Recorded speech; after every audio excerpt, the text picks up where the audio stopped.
एक बार शहंशाह अकबर के दरबार में बहुत ही अजीब मुकदमा आया जिसने सभी को सोचने पर मजबूर कर दिया। हुआ यूं कि बादशाह अकबर के दरबार में दो महिलाएं रोती हुई पहुंची। उनके साथ में लगभग 2 या 3 साल का सुंदर सा बच्चा भी था।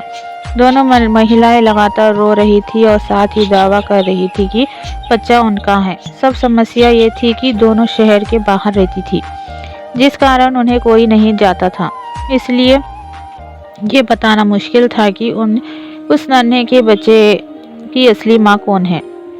अब अकबर बादशाह के सामने मुसीबत आ गई कि न्याय कैसे करे और बच्चा किसको दे। इस बारे में उन्होंने एक एक करके सभी दरबारियों की राय ली, लेकिन कोई भी इस गुत्थी को नहीं सुलझा सका। और तभी बीरबल दरबार में पहुंच गए। बीरबल को देखकर बादशाह अकबर की आंखों में मानो चमक आ गई हो। बीरबल के आते ही अकबर ने इस समस्या के बारे में उन्हें बताया। अकबर ने बीरबल से कहा कि अब तुम ही इस समस्या का समाधान करो।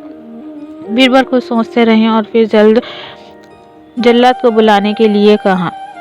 जल्लाद के आते ही बीरबल ने बच्चे को एक जगह बैठा दिया और कहा, एक काम करते हैं कि इस बच्चे के 2 टुकड़े कर देते हैं। एक एक टुकड़ा दोनों माँओं को दे देंगे। अगर इन दोनों महिलाओं में से किसी एक को यह बात मंजूर नहीं है तो जल्लाद उस महिला को 2 टुकड़े कर देगा।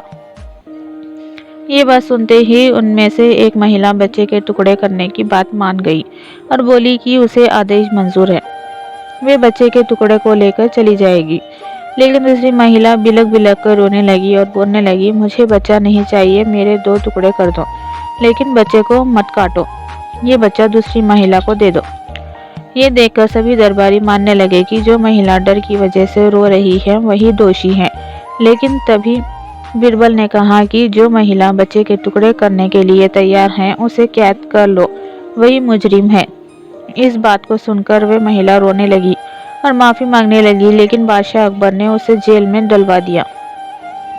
बाद में अकबर ने बीरबल से पूछा कि तुमको कैसे पता चला कि असली माँ कौन है। तब बीरबल ने मुस्कुराते हुए कहा, महाराज, माँ सारी मुसीबतों को अपने सिर पर ले लेती हैं, लेकिन बच्चे पर आंच भी नहीं आने देती, और यही हुआ। इससे पता चला कि असली माँ वे हैं जो खुद के टुकड़े करवाने के लिए तैयार है, लेकिन बच्चे के नहीं। बीरबल की बात सुनकर बादशाह अकबर एक बार फिर बीरबल की बुद्धि के कायल हो गए।